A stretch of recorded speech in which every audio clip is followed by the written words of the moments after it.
There is a clay tablet in the British Museum's cuneiform archive, Catalogue number BM86379, that ends mid-sign, not mid-sentence, mid-sign. The stylus pressed into the wet clay began forming a wedge and stopped. The surface beyond it is intact. The scribe had room to continue. Something ended the hand before the hand finished the thought. Scholars photographed this tablet in 1967 and again in 2004. They noted the incomplete sign. They catalogued it as anomalous and moved on. Nobody asked what the scribe was writing when he stopped. Nobody asked why the tablet was found face down, alone, in a sealed room at Nippur. I was not looking for the Anunnaki. I was tracing the provenance of damaged tablets in the Oriental Institute's collection in Chicago, trying to understand why several fragments from the same Nippur excavation had been catalogued as separate texts rather than pieces of a single document. That work led me to the British Museum's cuneiform database. The database led me to BM86379. The catalogue description read, "Scribal exercise with anomalous final signs, not a translation, not a summary, anomalous final signs." I set down the fragments I had been tracking and did not pick them up again for 3 weeks. To understand what that tablet records, you have to understand where it came from. Sumer was not myth. It was one of the earliest urban civilizations in human history, located in the southern plain between the Tigris and Euphrates in what is now Iraq. By 3500 BCE, its cities were already old. Uruk had a population estimated at 40,000 people. Eridu, which Sumerian tradition described as the first city ever built, predated it. Nippur, the city where BM86379 was excavated, served as the religious center of the Sumerian world for 2,000 years. Its temples rose in ascending terraces called ziggurats, each level narrower than the one below, reaching toward a sky the priests read as carefully as any written text. Its scribal schools trained students in formal programs lasting years. Graduates managed the most complex administrative apparatus of the ancient world. Its archives were so complete that modern researchers have reconstructed individual grain transactions from 4,000 years ago, down to the name of the farmer, the quantity delivered, and the name of the official who received it. The Sumerians invented writing, not pictures on cave walls, a system of pressed wedge-shaped signs, cuneiform, capable of recording abstractions, ownership, law, obligation, cosmology, the names of the dead. They pressed these signs into wet clay which dried hard and survived everything. Fire that destroyed papyrus baked their tablets harder instead. What the Sumerians chose to record, they recorded with precision. Inventory lists, land surveys, medical observations, legal codes, astronomical records accurate enough to predict eclipses centuries in advance, and the names and reigns of their kings, compiled into a single document scholars now call the Sumerian King List. The Sumerian King List is real. It survives in multiple copies. The most complete version, known as the Weld Blundell Prism, is housed in the Ashmolean Museum in Oxford. It was compiled around 2100 BCE, though it records events it presents as far older. The structure is plain. Each king is named. His city is named. The length of his reign is recorded. For the kings who ruled after a great flood, the numbers are long but recognizable. Decades. A century at most. Then the text crosses backward over the flood, and consider the numbers. Alulim of Eridu reigned for 28,800 years. Alalangar of Eridu reigned for 36,000 years. Enmenlu-Ana reigned for 43,200 years. 8 kings, 8 cities, 8 reigns, their combined total 241,200 years. The scribes who pressed those figures into clay were the same scribes who recorded whether a farmer had delivered his barley quota that season. They worked in the same numerical system, the same base 60 notation they used to track the movements of Jupiter and Saturn across the night sky. They did not round. They did not mark these figures as symbolic or legendary or approximate. They wrote 241,200 years, the same way they wrote the price of wool. That is not the strange part. The strange part is the phrase that opens the list before any king is named. Kingship descended from heaven, not originated, not began, descended. The Sumerian King List presents human governance not as a human invention but as something lowered from elsewhere and given, and when the flood sweeps over and destroys everything the text has just described, the list does not say kingship began again. It says kingship was lowered from heaven again, the same word, the same direction, as if the source had not changed, only the delivery had been interrupted. The Anunnaki are present in these texts from the beginning. They appear in the Sumerian King List, in the Atrahasis epic, in the Enuma Elish, in hymns and administrative records from cities across the southern plain. They are not a minor or regional figure. They are the highest class of gods in the Mesopotamian pantheon, appearing across 2,000 years of cuneiform literature, consistently connected to heaven, to the deep, to the decisions that determine what happens to humans. Their number varies by text. Their hierarchy shifts by period. What does not shift is their presence and their direction of origin. They come from above. They descend. Kingship descends with them, or after them, or because of them, depending on the text. The scribes never fully explain the mechanism. They record the sequence as if explanation were unnecessary. The scribe who pressed BM 86,379 into wet clay knew all of this the way a trained mind knows material absorbed over years. Every Sumerian scribal student copied the King List as a foundational exercise. Every trained scribe at Nippur had worked through the Atrahasis, the Enuma Elish, the star catalogues, the Omen series. These were not optional texts. They were the curriculum. You did not graduate from a Nippur scribal school without knowing the names of the 8 pre-flood kings and the phrase about kingship descending from heaven. You did not leave without knowing the word lulu and the story of why it was made. Near the end of his working life, this scribe sat down with a fresh tablet and began connecting what he knew into a sequence no other surviving text assembles in this order. He was not copying from an existing source. He was writing something new, something the temple hierarchy, which controlled what was copied and what was stored and what was taught, had not sanctioned. He pressed the first signs into the clay in a careful, practiced hand. He had done this 10,000 times. He knew exactly what he was beginning. The word lulu appears once in the Atrahasis epic at the moment of creation. Scholars translate it 2 ways, primitive worker or the mixed one. Both translations survive in the academic literature because the original term carries both meanings simultaneously, and the text that contains it does not clarify which the scribes intended.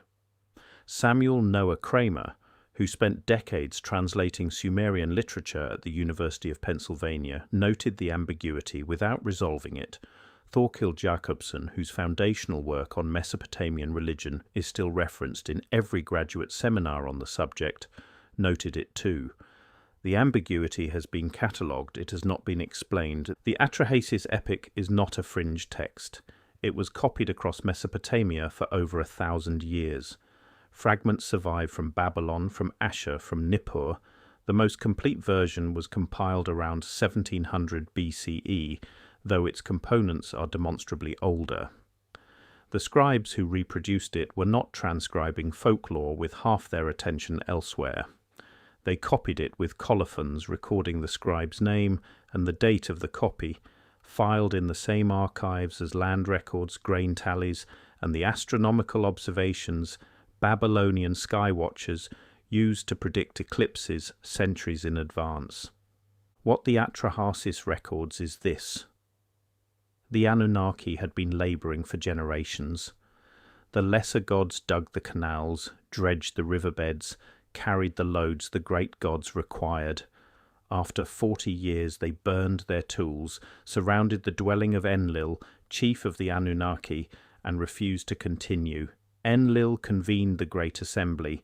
The Anunnaki deliberated. They decided to create a substitute. The text records this not as a loving act but as an administrative decision reached by committee, implemented with the same practical logic a temple official uses when reassigning labor between departments. When humans multiplied and grew too loud, the text uses the word noise specifically. The Anunnaki's response followed the same administrative logic. They sent disease, then drought, then the flood. Each measure deliberate, each one recorded in the same matter-of-fact tone as the creation itself. The Atrahasis does not read like mythology in the sense of wild symbolic narrative. It reads like minutes from a meeting that went badly and kept escalating. The gods are not enraged. They are inconvenienced. The official scholarly reading is reasonable. This is mythological literature explaining natural disaster through divine agency, as every ancient culture did. The social structure of the text reflects the Mesopotamian temple economy, in which human labor served the gods as a matter of cosmic order. The flood narrative parallels the later Hebrew account and likely shares a common source in genuine memory of catastrophic flooding in the Mesopotamian river plain. All of this is defensible, most of it is probably correct. Except for one detail the explanation does not fully absorb. The scribes who copied the Atrahasis and recorded the Anunnaki's deliberation in administrative language were the same scribes who managed the actual administrative records of the temples at Nippur and Uruk. They counted grain to the exact shekel. They tracked the positions of planets to within minutes of arc. They did not annotate the Atrahasis to indicate that its figures were symbolic or that the 241,200 years of the King List were mythological time rather than a literal accounting. They copied it straight. The way you copy something you believe is accurate. His name, reconstructed from a damaged colophon on a separate tablet found in the same excavation room, is tentatively read by British Museum researchers as Ur-Nama the Younger, likely named after the king of Ur, who died approximately 2047 BCE. That places this scribe in the generation that immediately followed that reign. He was not a student. The handwriting in the upper registers of BM 86379 is confident and practiced. The signs are well formed. The spacing is consistent. This is someone who had spent years pressing cuneiform into clay and knew exactly what controlled, careful writing looked like. He had copied the King List dozens of times. He had copied the Atrahasis. He knew every sign on the tablet he was now writing by heart. The tablet was found face down. The Oriental Institute's field notes from the 1889 to 1900 Nippur excavations, led by John Henry Haynes, record its position in the Scribal quarter without explanation. Face down is not standard storage. Completed tablets were kept upright or stacked. A tablet placed face down is either discarded or hidden. No other tablets were found in the same immediate deposit. BM 86379 was alone in that position, in that room, sealed under 4,000 years of occupation debris. What it contains, in the portions that survive, does not appear in this sequence on any other surviving tablet. The pre-flood kings listed by name. The phrase about kingship descending from heaven drawn directly from the King List. A passage paralleling the Atrahasis account of Lulu's creation, but with one additional line that does not appear in the Atrahasis itself. That line has been transliterated by the British Museum's cuneiform department and flagged as having no parallel in the known corpus. It means approximately what was placed inside was not from here. The translation is contested. The transliteration is not. The signs are legible. The phrase simply does not appear anywhere else. Now hold the sequence without interpretation. Kingship descends from heaven. 8 kings reign. 241,200 years pass. The flood sweeps over. Kingship descends from heaven again. Lulu is created from something mixed. What was placed inside was not from here. The tablet breaks off before the next line is finished. 8 kings. One phrase about heavenly origin. One creation from something the scribe did not name. One statement about an interior that came from elsewhere. Written alone. Hidden face down. Sealed under 4,000 years of debris at Nippur. Not coincidence. Pattern. The British Museum's photographic archive contains 2 high-resolution images of BM 86379, taken in 1967 and again in 2004. Comparing them to the original excavation photographs from John Henry Haynes's 1889 to 1900 Nippur campaign reveals something the catalogue entry does not mention. The handwriting changes across the surface of the tablet. In the upper registers, where the scribe began, the signs are even and controlled. The spacing is consistent. The lines are straight.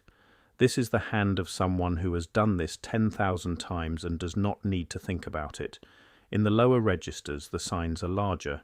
The spacing opens. The lines drift. The pressure of the stylus increases, visible in the depth of the wedge impressions in the clay. The scribe was writing faster. His hands were less steady, or both. Something in him was running out, and he pressed harder to stay ahead of it. The signs in the final third of the tablet are not the signs of a man working carefully through a text he has all the time in the world to finish. They are the signs of a man writing against something closing in, pressing the record into the clay because the clay would survive what he could not. The final complete line refers to something returning. The verb is the same verb the King List uses when kingship is lowered from heaven a second time after the flood. But here the object of the verb is not kingship. What returns is left grammatically incomplete. The clay cracked in antiquity across precisely the signs that would have named it. What the scribe believed was coming back is in the damaged portion of a line that has been unreadable for 4,000 years. Then the last sign, a single initial wedge pressed into the clay. The beginning of a diagonal stroke. Nothing more. The surface beyond it is intact. He had clay. He did not finish. There is a body of Babylonian astronomical literature that refers to a celestial object called Nibiru. The word means crossing or the place of crossing.